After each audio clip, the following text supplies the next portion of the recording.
I slept with my own mother.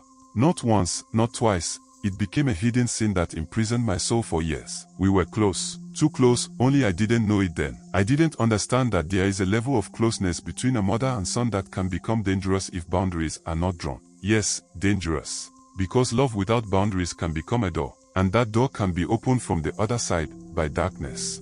Privacy didn't exist in our world. My mother dressed in front of me, not because she was careless, but because that was our reality. She would change her wrapper after bathing and say, "Turn your head small," but I didn't always turn. I was a boy then, but growing. She would walk from the room to the bathroom outside in just a towel.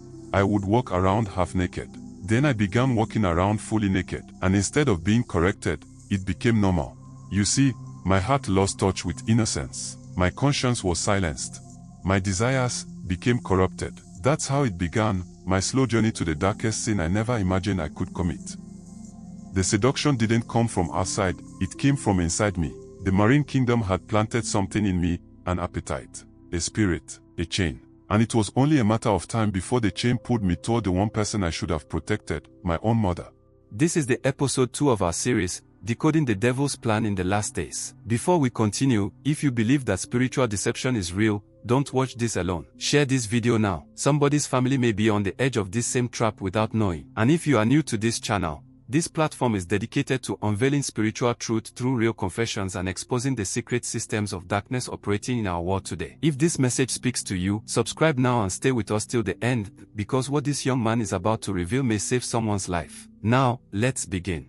You see, if there is any memory I wish I could erase from my life, any day I wish never existed, it is the day I crossed the line no human being should ever cross.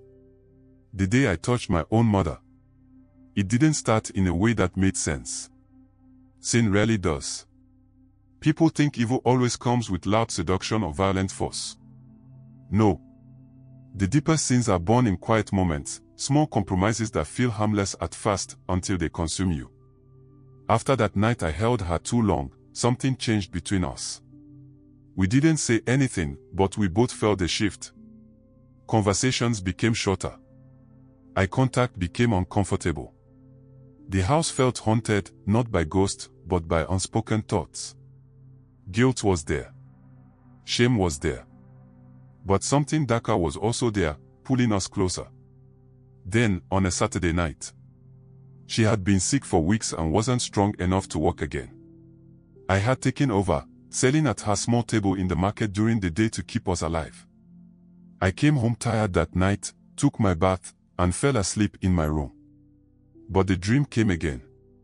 I was underwater this time, standing in a palace made of mirrors and blue fire. The marine woman appeared, but this time she wasn't alone. There were others behind her, figures with no faces, watching me.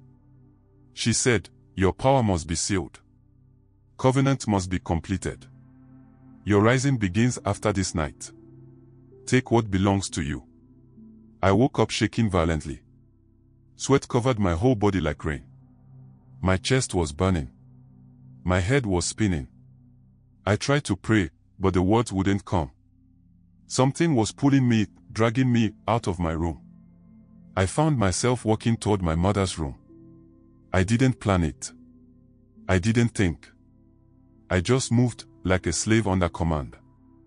The enemy didn't break down my door, he used me to open it myself.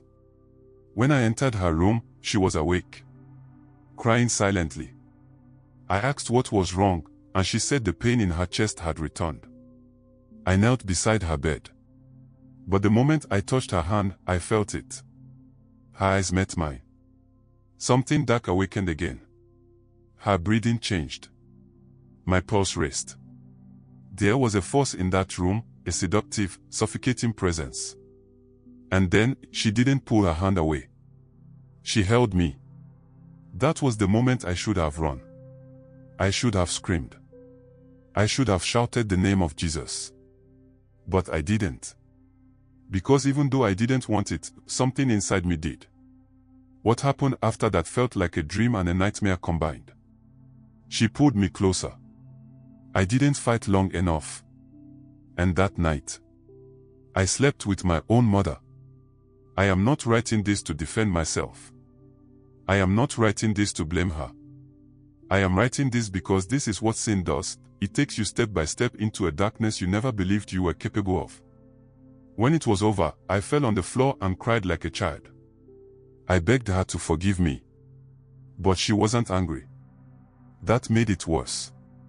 She only held me and said, "Let this stay between us. Nobody must ever know." That was the lie that sealed everything. Because secrecy is the language of bondage. From that night, we were tied together. Not just by blood, but by sin, by covenant, by darkness. A mother and her son became lovers. A home became an altar. And a curse entered our bloodline. You see, people think sin is a choice you make once. They think it comes, you struggle with it, and you walk away. If only they knew the truth, sin is not an event. It's a trap, a chain, a system. And once it locks into your soul, it repeats itself. Again and again, until you either die in it or fight for your life out of it. After the first time I slept with my mother, I told myself it would never happen again. I swore it before God. I swore it in tears. I hated myself for it. I avoided her for days. I spent nights on my knees begging for mercy. I even fasted, thinking starving myself would starve the sin too. But sin doesn't die because you feel bad. Guilt doesn't break a covenant. Tears don't cancel altars. The dreams came back, this time darker. I was being called into deep waters. I heard drums, chanting, and distant voices reciting incantations in a language I didn't understand. The marine woman appeared again. But this time, she didn't speak softly. She commanded, "Return to the altar we have given you. Bond must be strengthened. Sacrifice must continue." That is the price for elevation. When I woke up, I was sweating again. Same paralysis. Same presence pressing down on my chest. Same invisible chain pulling me. I didn't want to go to her room. I swear I didn't. But something inside me moved my body before my mind could resist. It happened again. The second time hurt more than the first, because now I knew this wasn't a mistake. It was a system. Something had been established in the spirit. And sealing a covenant requires repetition. Each time it happened, a part of me died. Each time, I felt myself sinking deeper into a darkness I didn't know how to fight. I tried leaving the house. I tried sleeping outside. I even tried purposely walking till I collapsed from exhaustion, thinking if I was too tired, I wouldn't fall. It didn't matter. Sin doesn't need your energy. It only needs your agreement. It didn't take long before it became frequent. Weekly turned to days. Days turned to nights. Nights turned to a routine. And routine became bondage. We stopped talking about it. We stopped reacting. We just lived under a silent curse, acting normal by day, dying in sin by night. Nobody in the community suspected a thing. To them, we were a quiet, struggling family. To them, my mother was a strong woman raising her son alone. To them, we were just another story of hustle and survival. But behind closed doors, we were prisoners of demonic manipulation.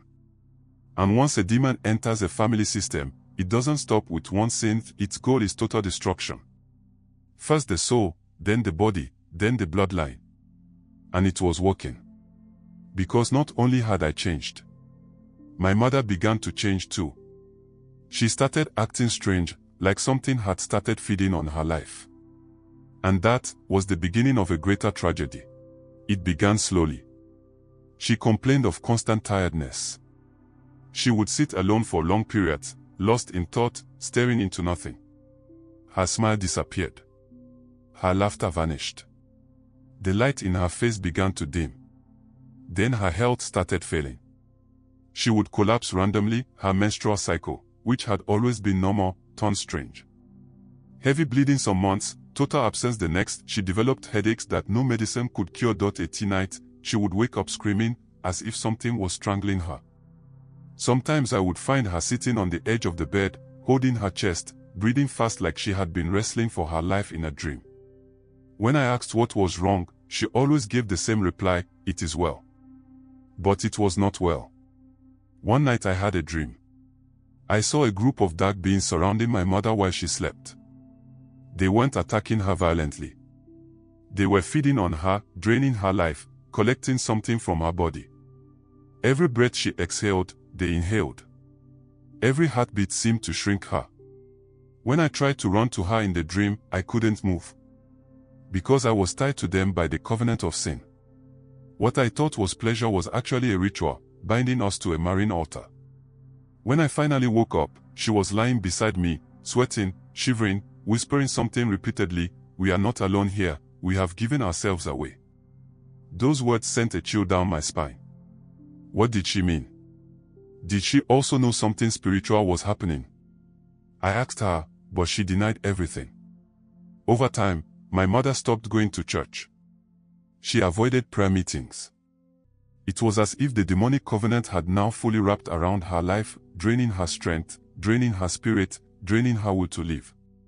And the biggest sign: she stopped fighting.